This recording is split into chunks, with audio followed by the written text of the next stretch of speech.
একটা বাচ্চা মানুষের কত খেলনা হয়, গাড়ি, রান্না বাটি, ছেলেদের জন্য কত রকম খেলনা। আর আমার ছেলে কি নিয়ে খেলে তোমরা শুধু দেখো। হ্যাঁ, এই দেখো পেছনে বসেছে মহারাজ। আমার মার একাদশীর নিরামিষ বাসনগুলো নিয়ে খেলছে।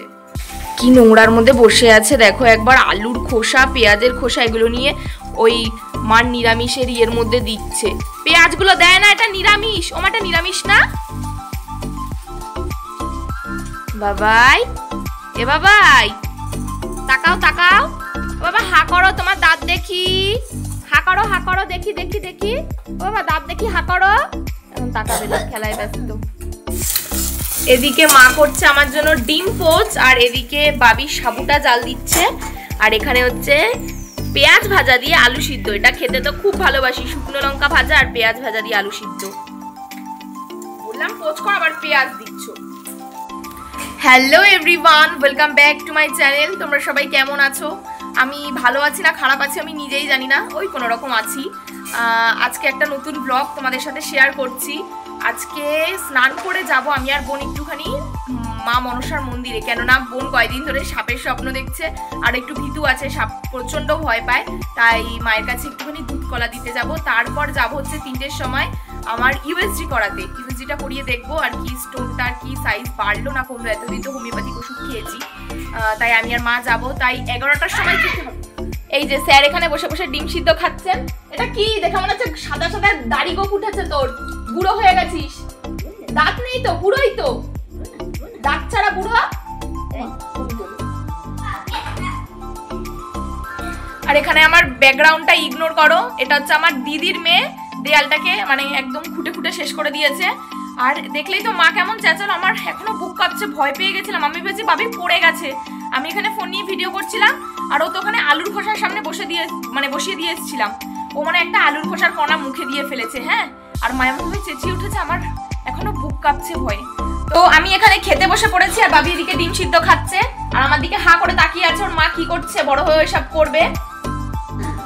এই যে সকালবেলা সেরা খাবার আলু মাখা। এই চুপ, ওই দেখো স্কুল থেকে এসেছে। ওই যে ঢঙ্গি মাসি স্কুল থেকে এসেছে। ঢঙ্গি মাসি ফোন করে যেতে হবে, এই যে আমি আর বোন স্নান করে মায়ের মন্দিরের দিকে রওনা দিলাম বললাম বলে আবার ভেবো না যে অনেক দূর। আমাদের এখান থেকে হেঁটে 5 মিনিটের থেকেও কম লাগে। এবার বর্ষায় বৃষ্টির যা নমুনা দেখছি, মনে হচ্ছে তো বন্যা হবেই। যেদিকে তাকাচ্ছি সেদিকেই জল। আমাদের এখানে যেসব পুকুরে বেশিরভাগ জলই হতো না, সেই সব পুকুরও এখন মানে জলের ভর্তি হয়ে টুবু হয়ে রয়েছে। আর এখানে এসে তো দেখি মায়ের মূর্তিটাই উধাও। তখনই সাথে সাথে মাকে ফোন করলাম যে মায়ের তো মূর্তি নেই। মা বললো ওখানে যেখানে পুজো দিচ্ছে বেদিতে সেখানেই পুজো দিয়ে আয়। অ্যাকচুয়ালি সামনে তো মনসা পুজো, তাই মায়ের মূর্তিটা হয়তো বদলাবে, এর জন্যই মায়ের মূর্তিটা এখান থেকে সরানো হয়েছে। এছাড়াও মা যেখানে থাকেন মানে যে ঘরটা মনে হচ্ছে রং করবে, ঠিকঠাক করবে, এই জন্যই মূর্তিটা ওরা সরিয়ে দিয়েছে। মাকে এখানেই মন ভরে পুজো করলাম আর মাকে বললাম মা তুমি তোমার বাহনকে আমার থেকে আর আমার পরিবার থেকে দূরে রেখো। ঠাকুরকে পুজো দিতে গেছি, ঠাকুরকে যে দক্ষিণা দেবো সেটাই নিতে ভুলে গেছি। শেষে কি করেছি বল, আমাদের সামনের দোকানে আর কি অনলাইনে ওদেরকে টাকা দিয়ে ওদের থেকে দক্ষিণা বলে, ওটাকে প্রণামী বলে। কি অবস্থা! দক্ষিণা ব্রাহ্মণ দিয়ে পুজো করলে সেটাকে দক্ষিণা বলে। আমি জানি না ভাই, ঠাকুরকে তুই সেটা মন থেকে দিয়েছিস, সেটা হচ্ছে আচ্ছা। হ্যাঁ সরি এটা আমি ভুল করে বলে ফেলেছি। না জানলে এখন ছোট থেকেই শিখতে হবে যদি না জানি।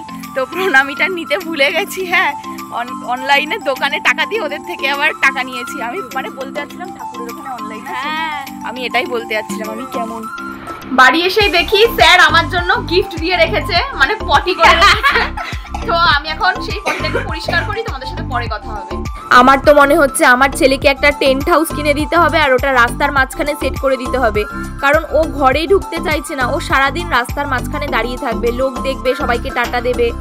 আর এই যে এখানে বোনের থেকে একটা জামা ধার করে পরে নিয়েছি, ইউএসজি করতে যাব। আমি আর মাই যাব, বাবি যেহেতু ঘুমাচ্ছে বোনের কাছে রেখে যাব, ওই পাহারা দেবে আমার ছেলেকে। এই যে আমি আর মা বেরিয়ে পড়েছি, ইউএসজি করতে যাচ্ছি।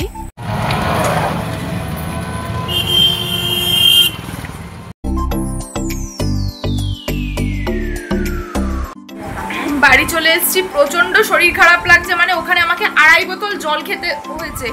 2.5 লিটার, 1 লিটারের বোতল 2.5 লিটার জল খেয়েছি। মানে আমার ঢেলে বমি চলে আসছে। এখন কিছু খাবো, তোমাদের সাথে পরে কথা বলছি।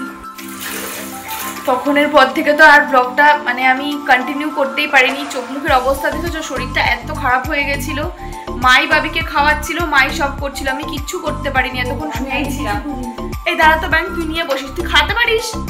আমার বোনের অবস্থা হচ্ছে উঠলো বাই কটক যাই, মানে ওর যখন যেটা খেতে ইচ্ছা করবে ও সেটাই খাবে। রাত 9:30টার সময় অর্ডার দিয়ে বিরিয়ানি আনিয়েছে, আমিও হাফ টাকা শেয়ার করেছি, এই সুযোগে আমিও খেয়ে নিলাম। এই যে এটা আমার প্লেট, এটা রাক্ষসীর প্লেট, আর মাকে দিয়েছি, মা এতটা খেতে পারবে না, মা এখানে তুলে রেখেছে। আরে না, এতটা খাস না, আমি সকালবেলা ফ্রিজে রেখে, আমি পারবো খেতে, হাফ টাকা দিয়েছি। ভাই আমি পারবো খেতে।